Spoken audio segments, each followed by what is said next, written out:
কেন কেনা উচিত না এটা যদি আমাকে বলেন আমি বলবো আমি খুবই সরি বলতেছি এটা যে যাদের হাইট কম ৫ ফিট। আসসালামু আলাইকুম, সবাইকে স্বাগত জানাচ্ছি রাসেল শোর আরেকটা ভিডিওতে। আজকে একটা ছোট্ট ইউজার রিভিউ নিব। আমাদের সাথে আছে হুন্ডা এনএক্স এর সম্মানিত গ্রাহক, সেটা হচ্ছে আমাদের আতিক ভাই। আতিক ভাই কেমন আছেন? আলহামদুলিল্লাহ ভালো আছি, আপনি কেমন আছেন? আলহামদুলিল্লাহ ভালো আছি।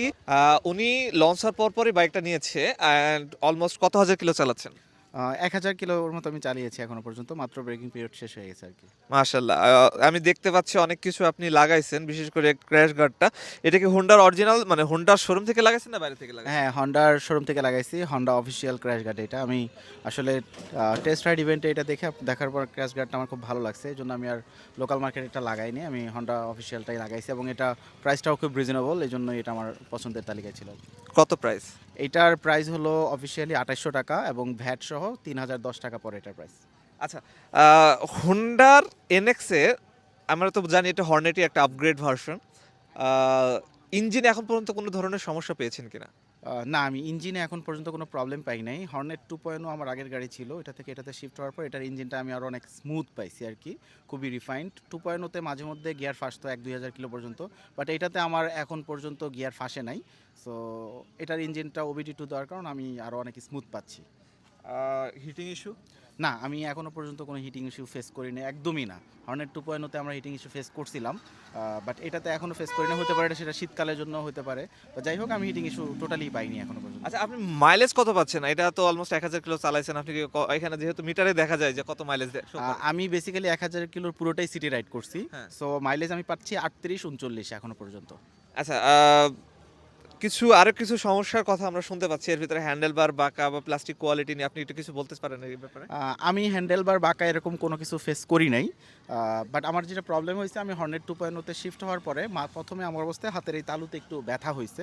এটা আমি যেটা আইডেন্টিফাই করছি, হর্নেট 2.0 হ্যান্ডেলবারের পজিশন আর এটা হ্যান্ডেলবারের পজিশন একটু ডিফারেন্ট। যার জন্য আমার অ্যাডজাস্ট হওয়ার জন্য প্রথম একটু ব্যথা হয়েছে, বাট এখন আমার কোনো ব্যথা নাই, টোটালি ফাইন। আমি এটাতে হ্যান্ডেলবার বাঁকা, কাঁপাকাঁপি, ডানে টানে, বামে টানে এই ধরনের কোনো কিছুই ফেস করি নাই এখনো পর্যন্ত, আলহামদুলিল্লাহ। সাসপেনশন নিয়ে কিছু বলতে পারেন? সাসপেনশন অনেকেই বলতেছে সাসপেনশন এটার আসলে অনেক hard, but to be honest আমি এইটার সাসপেনশন অনেক স্মুথ পাচ্ছি, অনেক আরামদায়ক পাচ্ছি। হতে পারে এটা আমি হর্নেট 2.0 থেকে শিফট হয়েছি দেখে আমার কাছে বেশি আরামদায়ক মনে হচ্ছে, কারণ হর্নেট 2.0 সাসপেনশনটা একটু স্টিফ থাকে, আস্তে আস্তে একটু হয়, আবার ওইটার সাসপেনশন একটু হার্ড থাকার কারণে স্টেবিলিটি ভালো পাওয়া যায়। বাট এইটার শুরু থেকেই সাসপেনশন আমি খুবই স্মুথ, খুবই কমফোর্টেবল পাচ্ছি। সো আমার সাসপেনশন নিয়ে এটার কোনো কমপ্লেন নাই অ্যাকচুয়ালি। এখন আমরা শেষে আসি, আসলে ভিডিও খুব বেশি বড় করব না। ৩টা রিজন বলেন, যে ৩টা রিজনের কারণে আসলে একজন মানুষের এই এনএক্স 200টা কেনা উচিত। প্রথম রিজন আমি বলবো এটার ব্রেকিং অ্যান্ড ব্যালেন্স। এটার ব্যালেন্স চমৎকার, আপনি পিছনে পিলিয়ন নিলেও হাতে কোনো প্রেশার পড়তেছে না, এবং ডুয়াল চ্যানেল ABS এবং ট্র্যাকশন কন্ট্রোল থাকে, এটার ব্রেকিং জাস্ট অস্থির। সো আমি ১ নম্বর রিজন বলবো ব্রেকিং অ্যান্ড ব্যালেন্স, ২ নম্বর হলো সিটিং পজিশন, আর ৩ নম্বর আমার কাছে যেটা লাগছে লুক। ধন্যবাদ ভাই। আমি আরেকটা জিনিস অ্যাড করতে চাই, সেটা হচ্ছে প্রাইস। ৩,১৫,০০০ টাকার প্রাইসে আপনারা যে পরিমাণ ফিচার পাচ্ছেন এই বাইকটাতে, আমার কাছে মনে হয় এটা অবশ্যই বেস্ট ডিল। এখন আমি যদি বলতে চাই আরেকটা জিনিস, কেন আসলে এই বাইকটা কেনা উচিত না?